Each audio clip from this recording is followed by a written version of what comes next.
what was an honest answer. And ironically, 12 hours later at 10 o'clock in the morning, Al Gore made a great speech conceding and unifying the country. So, what's wrong with what I said? It was honest, it was correct, it was right.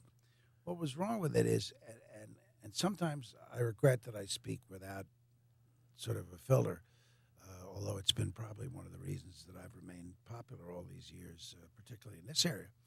But what I should have said that night is, look, I'm sure Al Gore is going to meet with his family and his advisors, and I'm positive that they'll do the right thing. And if the interviewer said, well, what's the right thing? I'd say, well, let's wait and see what the vice president does. I should have given them the time to grieve a little bit before saying that it's over. You know, it was shocking. They were literally reading the case as I was saying he was going to concede. And I should have done that. I was wrong not to do that. But the tagline of it all is about 2 hours later, or actually 3, at 1 o'clock at night, we got a call at home, and I was still down in the studio with Chris Matthews, and my poor wife, Midge, was awakened.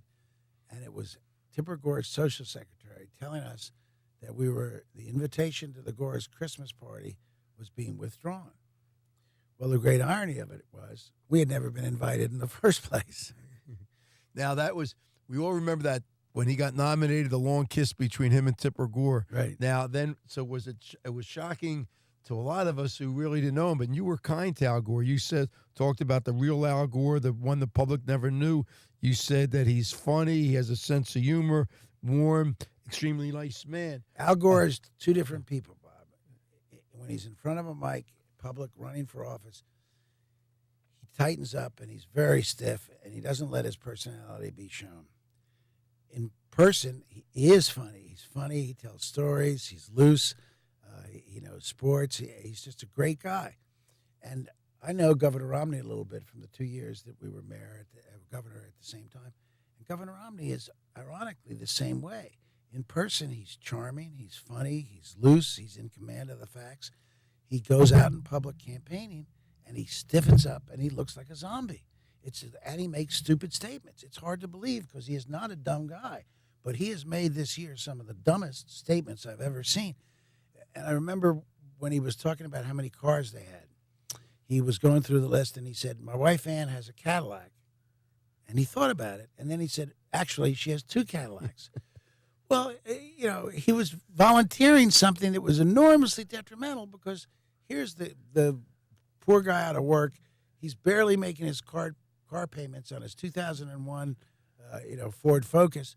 And here's Governor Romney reminding people that Ann doesn't just drive 1 Cadillac, she drives 2 Cadillacs. Right. You know, and what was he thinking? Were you surprised about Tipper and Al Gore getting divorced? Were you surprised? Sure, I was, because I thought they had a terrific marriage. And again, all it proves is, Bob, you don't know what's going on behind closed doors in anybody's marriage. Right. Anybody's marriage. Interestingly, I tell the story about the night that Bill Clinton asked me to become Democratic Party chairman. I love that story about him and Hillary. Right. It's a great story. We're talking in one room upstairs in the living quarters of the White House, myself, Bill Clinton, and his deputy chief of staff.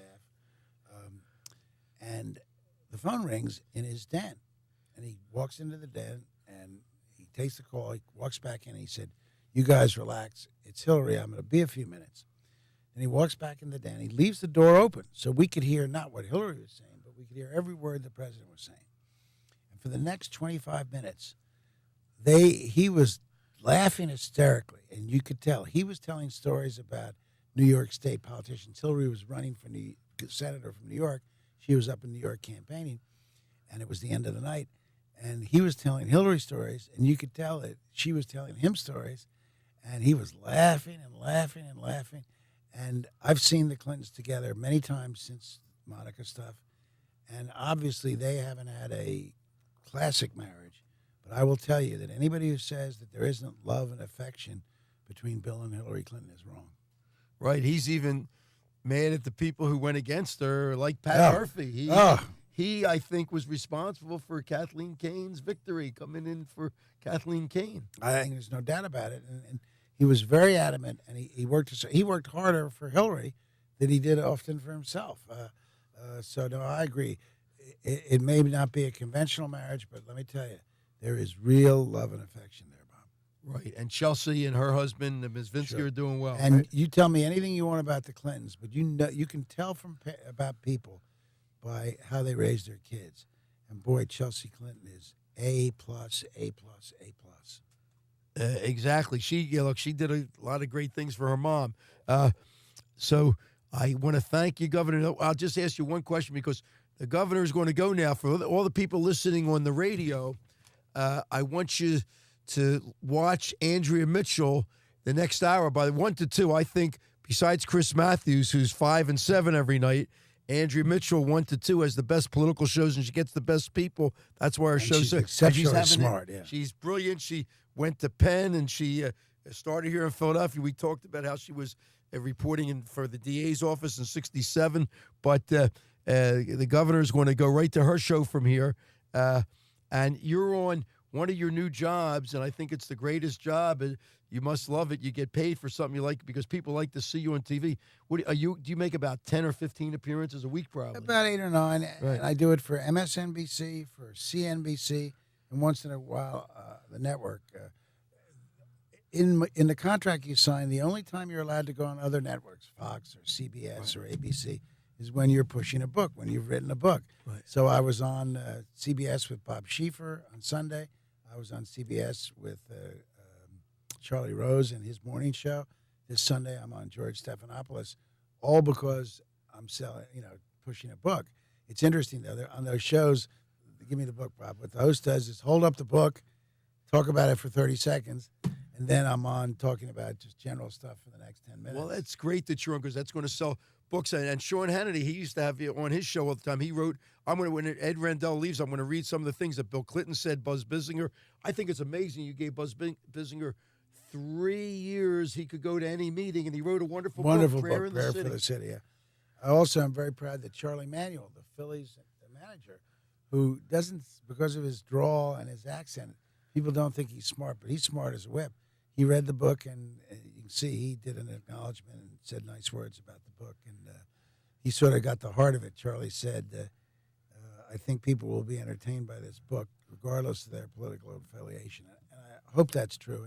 And let me just say, Bob, number one, thanks to you for giving me this time to talk about the book, and number two, I say to the people who are listening, and I know it's not just Pennsylvania, but certainly PCN is just Pennsylvania, but I say in the conclusion, I said, whatever happens in the future, I've loved the opportunity I've been given to serve. In the first 43 years that I've worked since graduating from law school, I've never made anything our society would call real money, and I haven't missed it for a moment. Each day I've gotten up knowing that I'm using my talent and energy to make people's lives better. It's an incredible feeling that makes up for a lot. Would I do it over again? You bet. And we thank you for your public service. I'll just say 3 quick stories weren't in the book. Maybe it'll be in the next book.